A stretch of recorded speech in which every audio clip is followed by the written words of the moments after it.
Nessa série nós vamos discutir com vocês a escala de treinamento dos cavalos de esporte e de trabalho, entender as fases da escala e com isso melhorar o seu relacionamento no trabalho com o seu cavalo.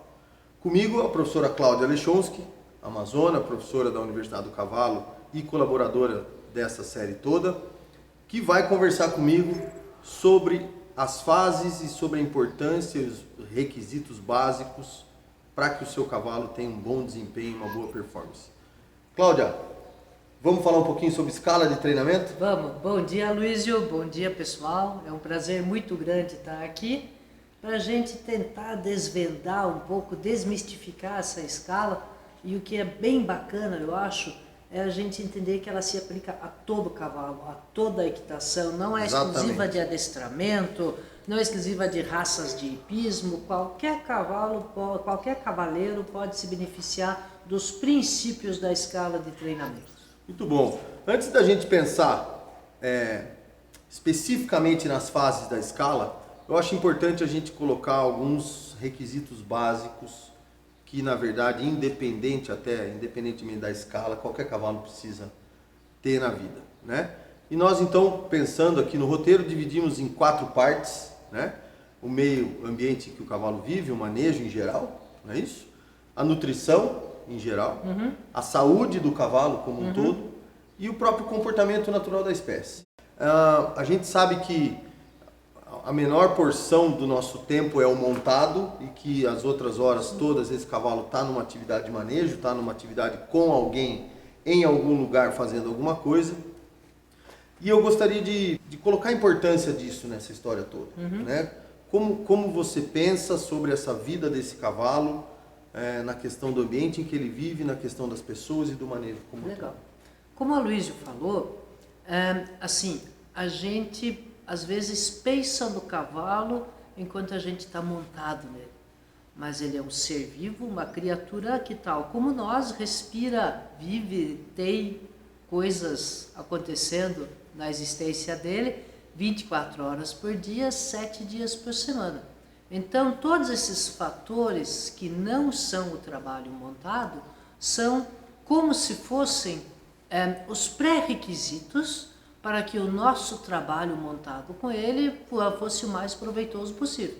É como se eu estivesse dizendo para você, para que o seu trabalho no escritório tenha o máximo de produtividade, o máximo de eficiência e de resultados, a sua vida doméstica precisa ser adequada. Você tem que ter uma certa qualidade de vida, uma boa alimentação, um bom relacionamento social, fazer atividades esportivas complementares, tudo isso aí. Então, antes da gente encarar o cavalo, o trabalho montado, a gente pensou em trocar umas ideias sobre qual seria uma boa vida do nosso cavalo de esporte, de cavalgada, de lazer, até de trabalho, enquanto ele não está sendo montado. Aloysio, eu acho que é bem prático a gente começar pelo comportamento natural dos cavalos. Porque estudando, conhecendo o comportamento natural dos cavalos, que a gente pode ter uma base de como eles talvez fosse legal para eles serem tratados na vida doméstica, confinada, semi-confinada. O que você acha? Eu penso da mesma forma. A partir do conhecimento da natureza da espécie, da vida natural, que a gente pode até chamar aqui de etologia, se quiser, a gente começa a tomar as decisões mais corretas, né? Então a gente sabe que o cavalo é um herbívoro, né? Algumas coisas que a gente vai citar aqui podem parecer muito básicas, muito repetitivas, muito do cotidiano, mas acho importante que a gente ressalte isso e que as pessoas comecem a pensar sobre a importância de cada característica disso. Então, ser um herbívoro, por exemplo, já nos remete à nutrição, já nos remete a algo que o cavalo precisa em termos de ingestão de fibra. Né? Ser um animal de defesa, né? Ser um animal que preserva muito o chamado instinto de autopreservação. Quer dizer, ele é um animal de medo, ele é um animal de dúvida, ele é um animal de defesa, até que alguém ou alguma situação mostre o caminho contrário. O cavalo é um animal que precisa de turma, precisa de bando, precisa se defender. O sistema de defesa do cavalo se dá também através do grupo. E esse grupo instintivamente faz falta quando do cavalo isolado, né? E é nômade. Eu acho que isso é uma coisa importante. Sim. Na natureza, o cavalo caminha, o cavalo tem espaço, o cavalo precisa desse espaço. Então, para mim, para a gente não entrar numa coisa muito aprofundada, mas ao mesmo tempo eu quero tocar as pessoas com isso, ser nômade, ser gregário, ser herbívoro e ter um instinto de autopreservação muito pronto, muito forte, como um radar pronto para defesa, são características que a gente tem que pensar na transferência do natural para esse, entre aspas, artificial, que é a vida que a gente tem hoje com os cavalos. Sim, né? sim. O que você acha? Eu acho também legal pensar que essas características estão interligadas. Um resuminho de tudo isso que o Aloysio falou, que a gente usa muito, o cavalo é uma criatura que gosta de andar e pastar na companhia dos outros cavalos. Então, acho que a coisa mais fundamental disso para a gente sacar é que a característica de herbívoro e a característica de nômade, na verdade, se originaram de uma mesma característica, de uma mesma demanda. O cavalo, como criatura das estepes, evoluiu durante os últimos 60 milhões de anos, que é o tempo evolutivo da espécie, comendo gramíneas. Gramíneas, que é uma vegetação rasteira e esparsa. Ou seja, ele não consegue ingerir o alimento dele parado no lugar. Todos nós já vimos cavalos pastando, eles dão uma bocada e fazem um passo, dão uma bocada, mastigam, fazem um passo. Então, os cavalos na natureza pastam e caminham simultaneamente.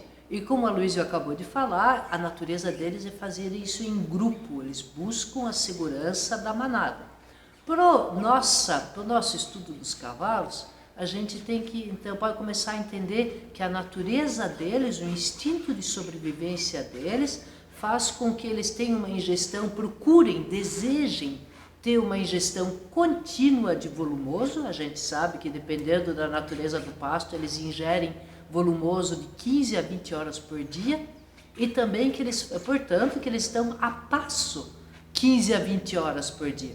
E é bem interessante, Aloysio, a gente contrastar isso com o sistema de manejo de algumas hípicas, onde Exatamente. o cavalo quase não anda a passo e o feno dele às vezes é 2 porções de dia, e muitas das doenças, tanto fisiológicas como psicológicas dos cavalos, talvez se originem disso. O que você acha? Acho que aí você já cria a relação, né, do primeiro item com esse que é o comportamento, que foi o quarto. Quer dizer, como é que a partir dessas características eu posso adequar ou posso prover de um manejo próximo a essas coisas todas que a gente falou aqui, sem obviamente deixar com que qualidade de performance caia. Quer dizer, como é que eu encontro um equilíbrio entre tudo isso? Né? Esse é o grande desafio do cavalo doméstico, do cavalo pós-domesticação.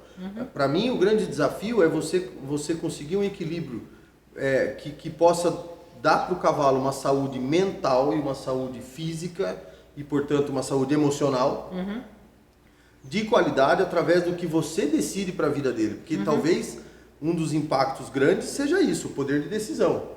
Né? Se você está numa manada de cavalos soltos, o poder de decisão é deles. A gente tirou o livre-arbítrio deles, na verdade. De certa maneira, sim. Mas também temos a condição de colocar uma vida bacana para esses cavalos. Existe uma Contrato? Como se fosse um contrato, né? De falar, não, nós vamos colocar para você uma vida bacana. E eu pensaria em algumas coisas que também a gente já fala e parece estar no senso comum, mas ser solto todo dia por algumas horas, né?